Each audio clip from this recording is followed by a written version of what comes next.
সুপ্রিয় শিক্ষার্থী, আসসালামু আলাইকুম। সৃষ্টি কলেজ অফ টাঙ্গাইলের অনলাইন ক্লাসে তোমাদেরকে স্বাগত। আজ আমি English first paper unit 5 lesson 2 folk music এই প্যাসেজটি নিয়ে আলোচনা করব এবং এই প্যাসেজের যে 1 নম্বর প্রশ্ন চুজ দ্য বেস্ট অ্যান্সার সেই কোশ্চেনের ধারা নিয়ে আলোচনা করব, অর্থাৎ সেই কোশ্চেনটা কিভাবে হতে পারে তা নিয়েই আজকে আমি তোমাদের সামনে হাজির হয়েছি। শুরুতেই তোমাদের এই প্যাসেজের বঙ্গানুবাদ জানতে হবে, অর্থাৎ তুমি যদি এই প্যাসেজের বাংলাটা ভালোভাবে জানো তাহলে এই প্যাসেজ থেকে যতগুলো প্রশ্ন থাকবে, অর্থাৎ 1 নম্বরে এতে থাকে চুজ দ্য বেস্ট অ্যান্সার, বিতে থাকে শর্ট অ্যান্সার এবং 2 নম্বর থাকে ফ্লো চার্ট, ঠিক আছে। অর্থাৎ তুমি সহজেই এই প্রশ্নের উত্তরগুলো করতে পারবে তোমার যদি প্যাসেজের বাংলাটা ভালো জানা থাকে। অর্থাৎ আজকে আমি তোমাদের এই প্যাসেজের বাংলাটা সংক্ষিপ্ত আকারে আলোচনা করব। Folk music consists of songs and music of a community that are uninfluenced by any sophisticated musical rules or any standard music styles. অর্থাৎ লোকসঙ্গীত হলো একটি সম্প্রদায়ের গান এবং সঙ্গীত যা সঙ্গীতের কোনো সূক্ষ্ম নিয়মকানুন এবং মানসম্মত কোনো সঙ্গীতের রীতির ধারা প্রভাবিত নয়। Bangladesh has a heritage of rich folk music which includes both religious and secular songs. বাংলাদেশের লোকসঙ্গীতের একটি সমৃদ্ধ ঐতিহ্য রয়েছে যার মধ্যে ধর্মীয় এবং পার্থিব গানগুলো বিদ্যমান। প্রিয় শিক্ষার্থী, দেখো আমি যেখানে দুটি লাইন বললাম, এই দুটি লাইনের মধ্যে দেখো কিছু কিওয়ার্ড আছে, অর্থাৎ আমি এখানে তোমাদের কিছু কিওয়ার্ড লিখে রেখেছি যে কিওয়ার্ডের সিনোনিম এবং মিনিংগুলো তোমাদের জানতে হবে। সেই কিওয়ার্ডগুলো দেখো এখানে আমাদের চলে আসছে এই দুটি লাইনের ভেতরে। আমি এখানে বলেছি যে folk music consist of songs and music of a community. এখানে দেখো আমি একটি কমিউনিটি লিখেছি, কমিউনিটিটা হলো নাউন, ঠিক আছে, এবং এর অর্থ হলো সম্প্রদায়। তাহলে এই কমিউনিটির দেখো আরও কিছু রূপ রয়েছে, অর্থাৎ সিনোনিম হলো প্রতিশব্দ বা পারিভাষিক শব্দ, অর্থাৎ এই শব্দগুলো তোমাদের চিনতে হবে। অর্থাৎ একটি ওয়ার্ডেরই আরও কিছু রূপ আছে একই, যার অর্থ এক, ঠিক আছে। তাহলে এখন দেখো কমিউনিটি মানে হলো অ্যাসোসিয়েশন, সোসাইটি অথবা ক্লাস। তুমি 2 থেকে 3টি ওয়ার্ড জানলেই হবে, অর্থাৎ একটা ওয়ার্ডের 2 থেকে 3টি সিনোনিম ওয়ার্ড তুমি আয়ত্তে রাখবে। এরপরে দেখো এখানে আরেকটি কথা আছে আনইনফ্লুয়েন্সড, যা অপ্রভাবিত, যার দ্বারা প্রভাবিত নয়, ঠিক আছে। যেমন দেখো আনইনফ্লুয়েন্সড এটি হলো অ্যাডজেক্টিভ, আমি তোমাদের এখানে নাউন অ্যাডজেক্টিভ দেখিয়ে দিয়েছি। আনইনফ্লুয়েন্সড মানে হলো অ্যাডজেক্টিভ এবং এর অর্থ হলো অপ্রভাবিত, অর্থাৎ প্রভাবিত নয়। তাহলে দেখো আনএফেক্টেড এবং নট ইনফ্লুয়েন্সড। এরপরে দেখো সফিস্টিকেটেড, এখানে সফিস্টিকেটেড ওয়ার্ডটিও চলে আসছে, অর্থাৎ এই দুটি লাইনের ভিতরে আমি 3টি ওয়ার্ড, অর্থাৎ 3 থেকে 4টি কিওয়ার্ড আমি প্রথমে আইডেন্টিফাই করেছি এবং সেই কিওয়ার্ডটাই আমি এখানে লিখে রেখেছি। দেখো সফিস্টিকেটেড এটি হলো অ্যাডজেক্টিভ, ঠিক আছে। এই সফিস্টিকেটেডের বাংলা হলো সূক্ষ্ম বা অত্যাধুনিক বা গুরুত্বপূর্ণ। আমরা যেভাবে সেন্টেন্সের ভিতরে অর্থ প্রকাশ করবে সেইভাবে আমরা বুঝে নিব, ঠিক আছে। যেমন ন্যাচারাল, এর সিনোনিম ওয়ার্ড হলো ন্যাচারাল এবং অ্যাডাল্টারেট, অর্থাৎ ন্যাচারাল, অ্যাডাল্টারেট আর সফিস্টিকেটেড একই জিনিস, অর্থাৎ এই সফিস্টিকেটেডের আরও কিছু রূপ রয়েছে যার অর্থ এক, ঠিক আছে। এরপরে দেখো আরেকটি ওয়ার্ড এখানে আমি বলেছি যে Bangladesh has a heritage of rich folk music which includes both religious and secular সংস।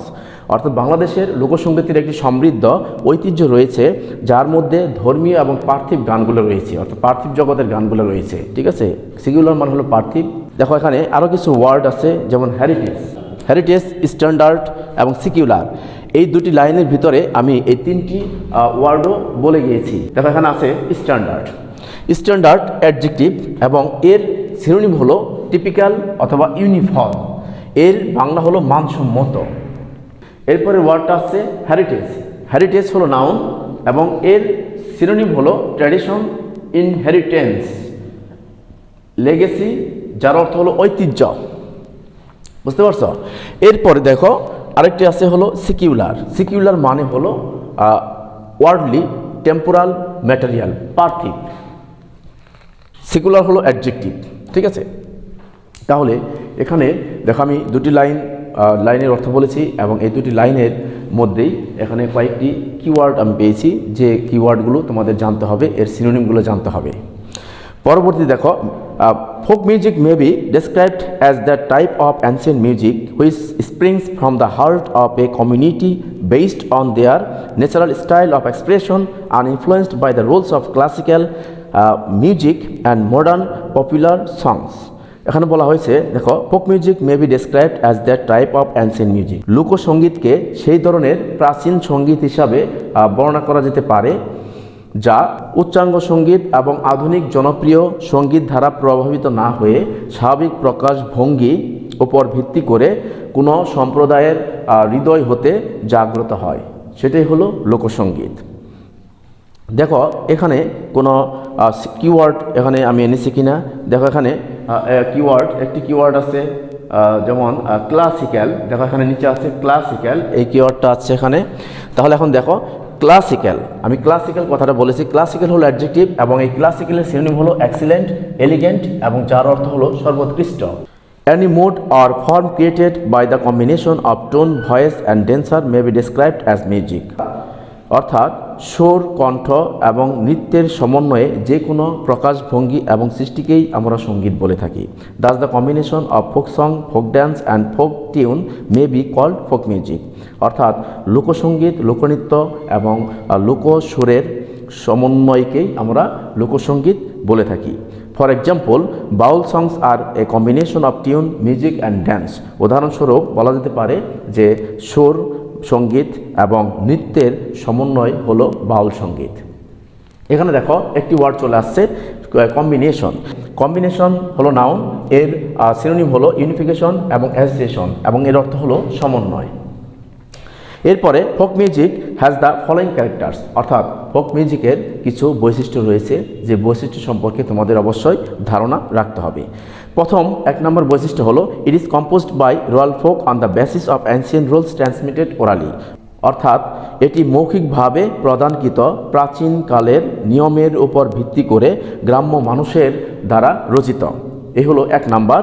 দেখো এখানে ক্যারেক্টারিস্টিক্স একটি শব্দ, ওয়ার্ড আমি লিখেছি।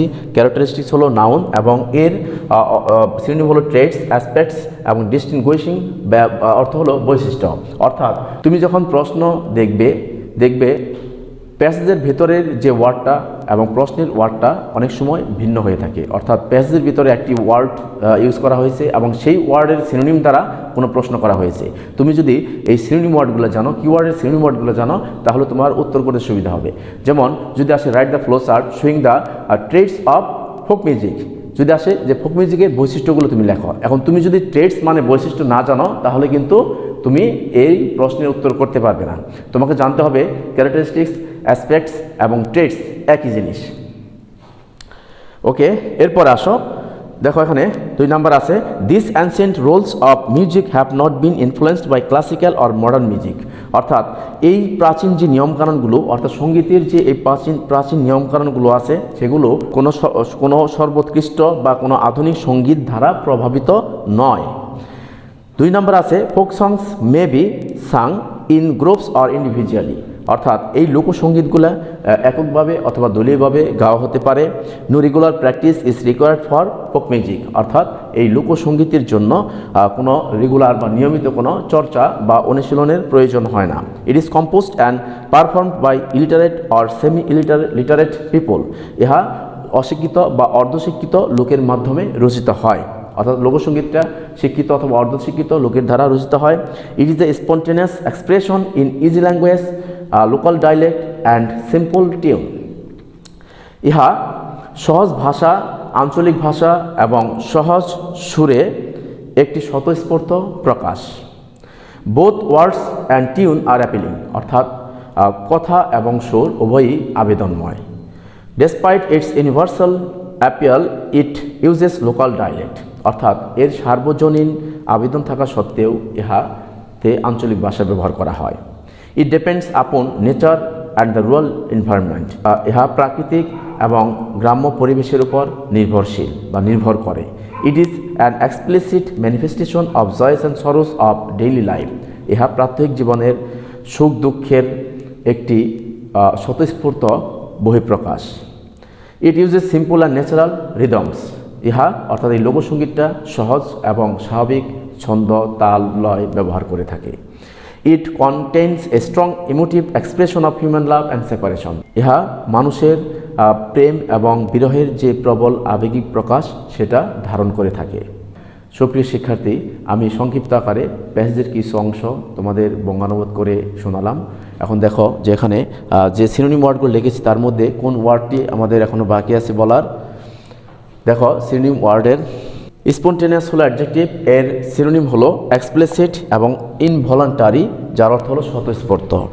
এরপর আছে ডায়ালেক্ট, ডায়ালেক্ট হলো অ্যাডজেক্টিভ এবং এর অর্থ হলো আঞ্চলিক ভাষা, এর সিনোনিম হলো লোকাল ল্যাঙ্গুয়েজ।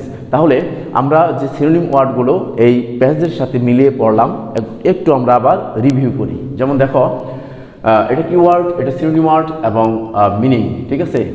তাহলে এখানে প্রথমে আছে কমিউনিটি। কমিউনিটির বাংলা হলো সম্প্রদায়, এর সিনোনিম হলো অ্যাসোসিয়েশন এবং অথবা সোসাইটি এবং ক্লাস।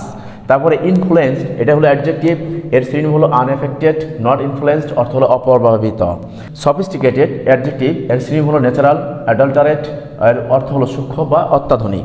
এরপর আছে দেখো স্ট্যান্ডার্ড, এটা হলো অ্যাডজেক্টিভ, টিপিক্যাল, ইউনিফর্ম, যার অর্থ হলো মানসম্মত। এরপর আছে হেরিটেজ, এর অর্থ হলো এটা হলো নাউন, অর্থ হলো ট্র্যাডিশন, ইনহেরিটেন্স অথবা লেগেসি, এর অর্থ হলো ঐতিহ্য। এরপর আছে সিকিউলার, এটা অ্যাডজেক্টিভ, অর্থ হলো পার্থিব, ওয়ার্ডলি, টেম্পোরাল এবং ম্যাটেরিয়াল, সিনোনিম ওয়ার্ড। এরপরে কম্বিনেশন, নাউন, ইউনিফিকেশন, অ্যাসোসিয়েশন, যার অর্থ হলো সমন্বয়। এরপর আছে হলো ক্যারেক্টারিস্টিক্স, যার অর্থ হলো বৈশিষ্ট্য, এটি হলো noun, traits, aspects and distinguishing. এরপর দেখো আছে ক্লাসিক্যাল, এটি হলো অ্যাডজেক্টিভ, যার অর্থ হলো সর্বোৎকৃষ্ট, এক্সিলেন্ট অ্যান্ড এলিগ্যান্ট। এরপর আছে স্পন্টেনিয়াস, অ্যাডজেক্টিভ, এক্সপ্লিসিট, ইনভলান্টারি অথবা স্বতঃস্ফূর্ত। এরপর আছে dialect, adjective, local language, synonym এবং অর্থ হলো আঞ্চলিক ভাষা। সুপ্রিয় শিক্ষার্থী, আমি শুরুতে বলেছি তোমাদের যদি এই প্যাসেজের বাংলাটি ভালোভাবে আয়ত্তে থাকে তাহলে তোমরা যে কোনো প্রশ্নের উত্তর সহজভাবে করতে পারবে। অর্থাৎ এই প্যাসেজের বঙ্গানুবাদ জানতে হবে, আর এই যে কিছু কিওয়ার্ডের যে সিনোনিম ওয়ার্ডগুলো আছে সেই সিনোনিম ওয়ার্ডগুলো সম্পর্কে তোমাদের ধারণা রাখতে হবে।